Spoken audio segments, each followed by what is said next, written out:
যখনই কোনো হাজব্যান্ড ডিভোর্সের জন্য মামলা করতে আসে তখনই আমাকে জিজ্ঞেস করে যে ম্যাডাম আমার ওয়াইফ খোরপোশ চাইবে না তো। এখন দেখুন, খোরপোশ চাইবে না এইটা আমি কি করে গ্যারেন্টি দিই?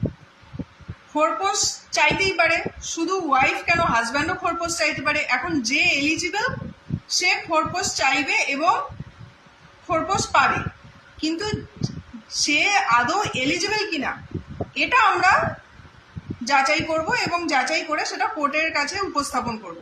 মানে আপনার ওয়াইফ ধরুন খোরপোশ বা অ্যালিমনির জন্য মামলা করলো, ঠিক আছে, সেই মামলাতে আপনাকে তো লড়তে হবে। আপনি তো এমনি এমনি কোর্টের কাছে গিয়ে বললেন যে আমি খোরপোশ দেবো না, কোর্ট তো সেটা শুনবে না। আপনাকে লড়তে হবে। মানে এটা কি, কিছু কিছু গ্রাউন্ড আছে। ধরুন আপনার ওয়াইফ ওয়ার্কিং, ঠিক আছে, আপনাকে সেটা প্রুফ করতে হবে যে উনি ওয়ার্কিং, উনি যথেষ্ট টাকা ইনকাম করেন এবং ইনকাম করে উনি নিজের খরচাটা নিজে চালিয়ে নিতে পারেন, ঠিক আছে, সেখানে আমার খোরপোশ দেওয়ার কোনো দরকার নেই।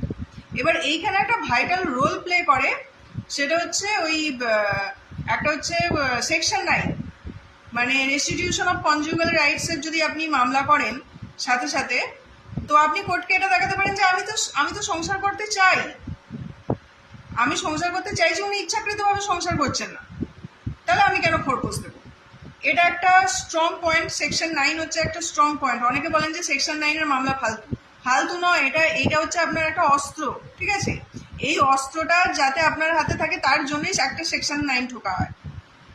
এটা হচ্ছে 1 নম্বর। আর হচ্ছে দ্বিতীয় কথা হচ্ছে, আপনার যদি সন্তান থাকে, দেখুন সন্তানের ভরণ পোষণ তো আপনাকে দিতেই হবে। এবার সেটা কতটা দেবেন বা কতটা কোর্ট অ্যালাউ করবে বা সে কতটা চাইবে, এটা কোর্টের মানে ডিসক্রিপশন, কোর্ট সেটা ডিসিশন নেবে, আমরা কিন্তু সেটা বলতে পারবো না।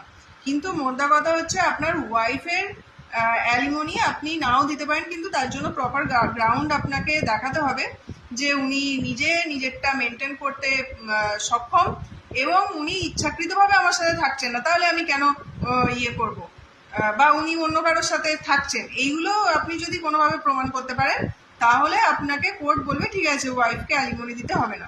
কিন্তু বাচ্চার জন্য, একটা বাচ্চা যদি থাকে আপনাদের, সেই বাচ্চার তো 100% খরচা আপনার ওয়াইফের ওপর আপনি চাপাতে পারেন না, বাচ্চার কিছু খরচা আপনাকে দিতে হবে। এবার সেম কেসটা আমি বললাম, শুধু যে আমি এর আগে আরেকটা ভিডিও বানিয়েছি, ওয়াইফ কিন্তু শুধু অ্যালিমনি ক্লেম করতে পারে না, হাজব্যান্ডও অ্যালিমনি ক্লেম করতে পারে। সেক্ষেত্রে যদি এরকম সিস্টেম হয়ে থাকে বিয়ের আগে বা বিয়ে করার সময় যদি আপনাদের এটাই ডিসিশন হয়ে থাকে যে ওয়াইফ ইনকাম করবে